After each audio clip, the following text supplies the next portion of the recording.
चिड़िया थी जो रोज दाना चुगने के लिए अपने बच्चों को घोंसले में छोड़कर दूर जंगलों के पार बस्तियों में जाया करती थी। एक दिन किसी घोड़े पर उसने एक चने का दाना पाया। वह उसे लेकर चक्की में दरने के लिए गई। दाल दरते दरते एक दाल खूंटे में फंसी रह गई। एक ही दाल बाहर निकली। चिड़िया ने उसे निकालने की अपनी ओर से बहुत कोशिश की, लेकिन वह सफल नहीं हो सकी। चिड़िया बढ़ई के पास गई और उससे खूंटे में फंसी दाल बाहर निकालने को कहा। बढ़ई कुछ और काम कर रहा था, इसलिए उसने ध्यान नहीं दिया। चिड़िया ने उससे बहुत मिन्नत की। उसने कहा, बढ़ई बढ़ई खूंटा चीरा, खूंटे में मोर दाल बा, का खाऊं का पीऊं, काले के परदेस जाऊं।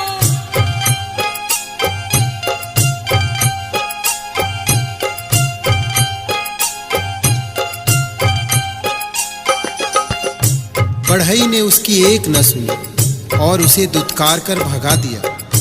फिर वह राजा के पास गई।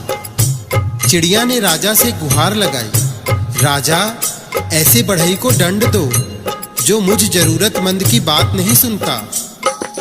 राजा राजा बढ़ई डंडो, बढ़ाई ना खूंटा चीरे, खूंटे में मोर दाल बा, का खाऊं का पीऊं, काले के परदेस जाऊं।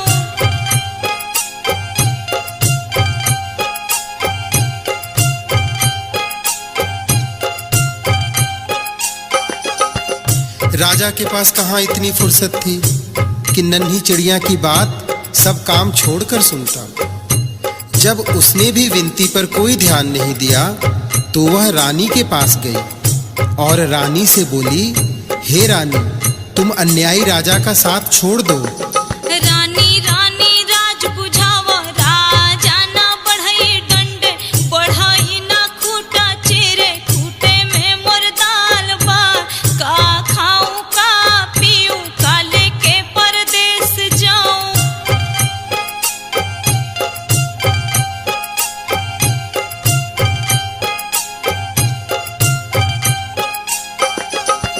रानी भला अपने राजा को क्यों छोड़ने लगी? रानी ने रोती बिलखती चिड़िया की एक न सुनी और उसकी बात मानने से इनकार कर दिया। फिर गौरैया उड़ी सांप के बिल के पास जाकर रोने लगी।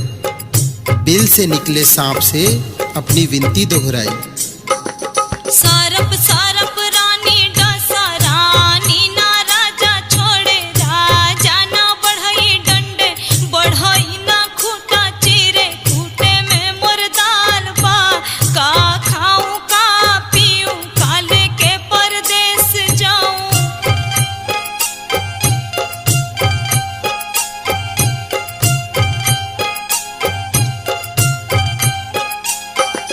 उसने अपनी राम कहानी सुनाकर विषैले सांप से कहा कि तुम जाकर उस रानी को डसो जो गरीब की गुहार नहीं सुनती, जो रानी सब कुछ जानकर भी हमें राजा से न्याय नहीं दिला सकी और न ही राजा को छोड़ सकी। तुम जाकर उसे क्यों नहीं डस लेते?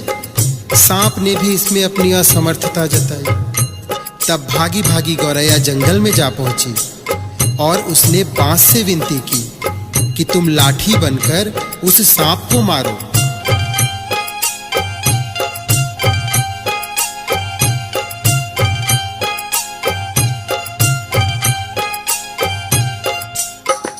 लाठी लाठी सारप पीटो, सारप ना रानी डसे, रानी ना राजा छोड़े, राजा ना बढ़ई डंडे, बढ़ई ना खूंटा चीरे, खूंटे में मोर दाल बा, का खाऊं का पीऊं, काले के परदेस जाऊं।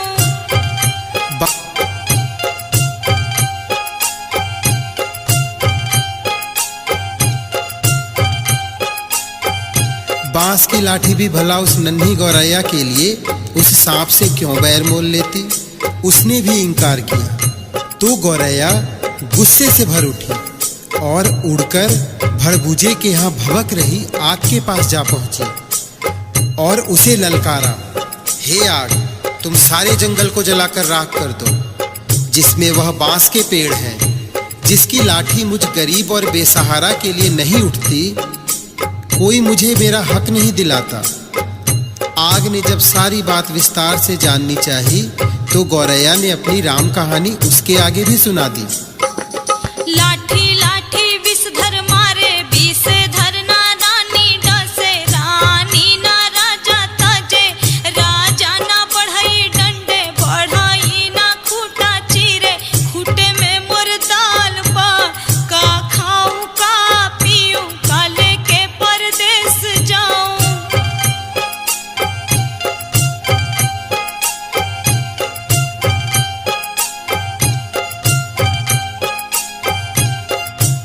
फिर आग ने इतनी छोटी सी बात के लिए जब गौरैया की बात मानकर पूरे जंगल को जलाना ठीक नहीं समझा और जंगल को जलाने से इनकार कर दिया तो गौरैया बहुत दुखी हुई, लेकिन निराश नहीं। वह सागर के पास पहुंची और उसे अपनी पूरी बात सुनाकर आरजू की। सागर सागर आग बुझावा, आग ना जंगल जा रे, जंगल ना लाठी पटवे, लाठी ना विषधर मारे, विषधर ना रानी डसे, रानी ना राजा तजे, राजा ना बढ़ई डंडे, बढ़ई ना खूटा चीरे, खूटे में मोर दाल बा, का खाऊं का पीऊं, का लेके परदेस जाऊं।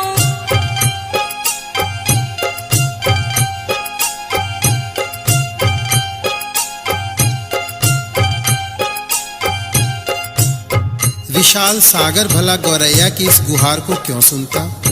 वह अपनी मस्ती में हंसता हुआ गुजरता रहा और गौरैया उसके किनारे अपना सिर धुलती रही। सुबह से शाम होने को आई। गौरैया को जब यहाँ भी न्याय नहीं मिला तो वह हाथी के पास पहुंची। हाथी के पास उसने अनुनय की कि तुम चलकर मुझे न्याय दिलवाओ, उस समुद्र को सोख लो जो मुझ दुखियारी की हंसी उड़ाता है, बलवान होते हुए भी अन्याय के विरुद्ध खड़ा नहीं होता। जानते हो हमारे साथ क्या गुजरी है। और वह गा गा कर पूरी व्यथा कथा हाथी को सुनाने लगी।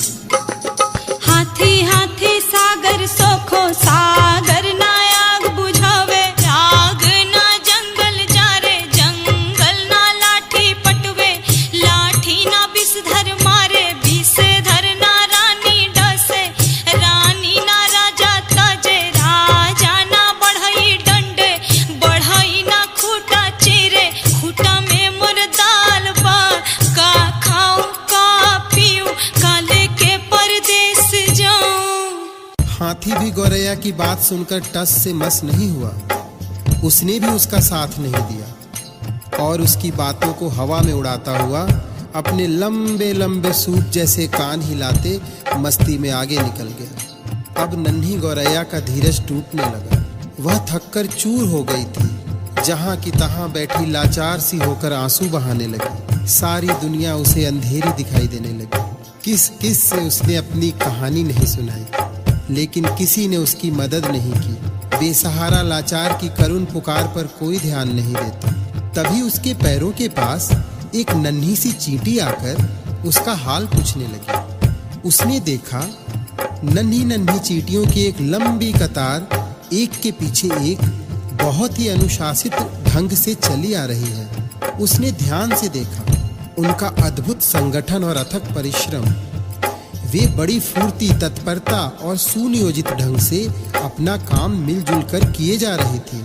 चींटियों ने आकर उसे घेर लिया और गौरैया से पूरा वृतांत सुना। सुनकर सहानुभूति के साथ बोली, बहन, इस दुनिया में रोने गिड़गिड़ाने से काम नहीं चलता और न ही बैठकर आंसू बहाने से कुछ होता है। हिम्मत हार कर बैठना तो कायरता है।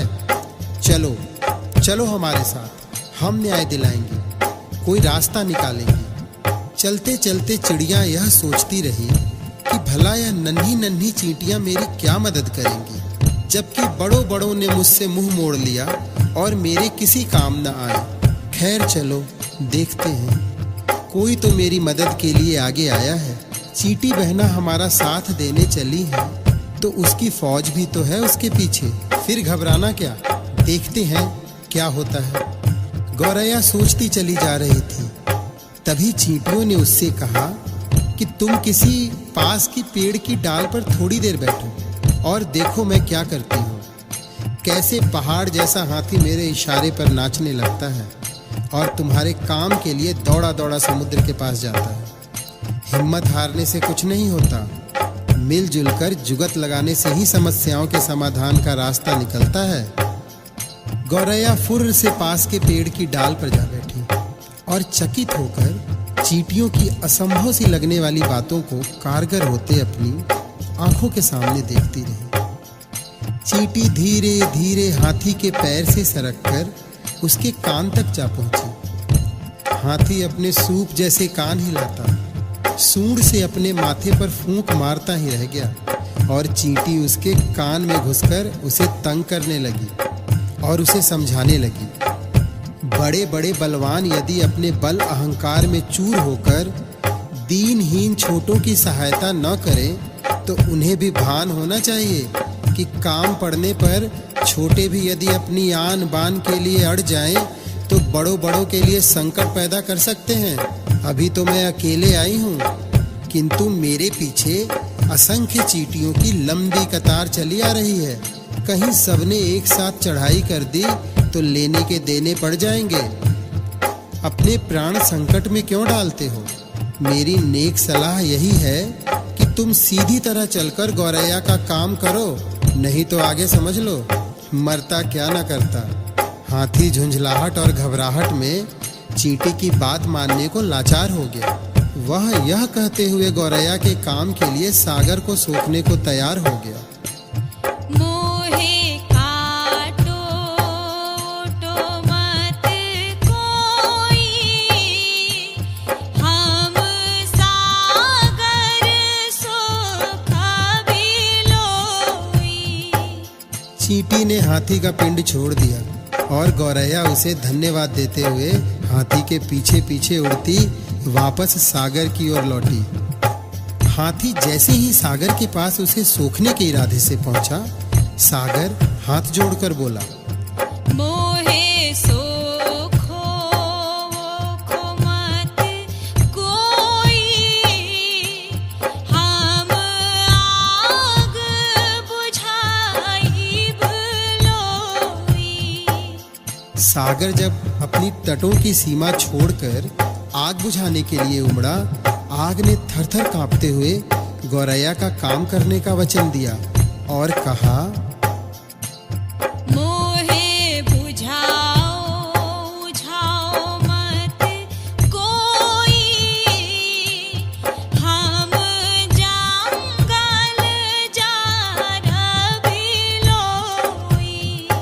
आग जंगल को जलाने के लिए बढ़ी, गौरैया भी साथ चली आ रही है। यह जानकर जंगल ने भी वादा किया, मैं लाठी को सांप मारने के लिए तुरंत भेजता हूँ, लेकिन मुझे जलाकर राख मत करो। मोहे जारो रो मत कोई, हम सांपवा मारब लोई। सांप की क्या मजाल जो जंगल की बंसवारियों में अनगिनत लाठियों की मार से भयभीत न हो।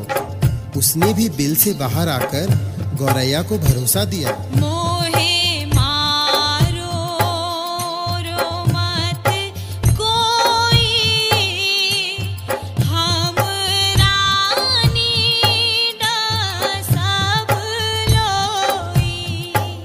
रानी ने जब सांप को महल में आते देखा और उसके साथ गौरैया को आते देखा तो वह पूरी बात का अनुमान कर पसीने पसीने हो गई। उसने हाथ जोड़कर विनती की, मोहे डसो सो मत कोई, हम राजा ताजब लोई। रानी के उस वचन के बाद भला राजा क्यों अपने हठ पर टिकता? उसे तो गौरैया के धीरज, अथक परिश्रम और सूझबूझ का समाचार मिल चुका था।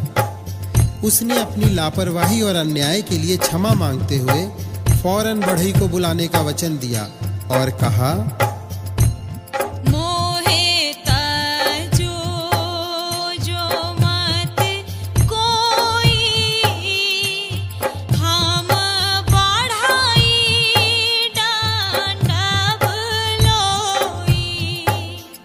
क्या था? बढ़ई ने राजा के सामने आकर गौरैया की बात न मानने का अपराध कबूल किया और थरथर कांपते हुए राजा से गिड़गिड़ाकर विनती की। मोहे डंडो वंडो मत कोई, हम खूंटा फारब लोई।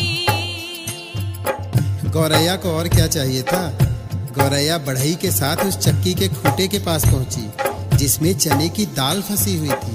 बढ़ई ने खूंटे से दाल निकाल कर दी और गौरैया उसे अपनी चोंच में लेकर अपने घोंसले में जा पहुंची, जहां उसके नन्हे नन्हे बच्चे जब से वह गई थी उसकी राह में आंखें बिछाए भूखे प्यासे बैठे थे।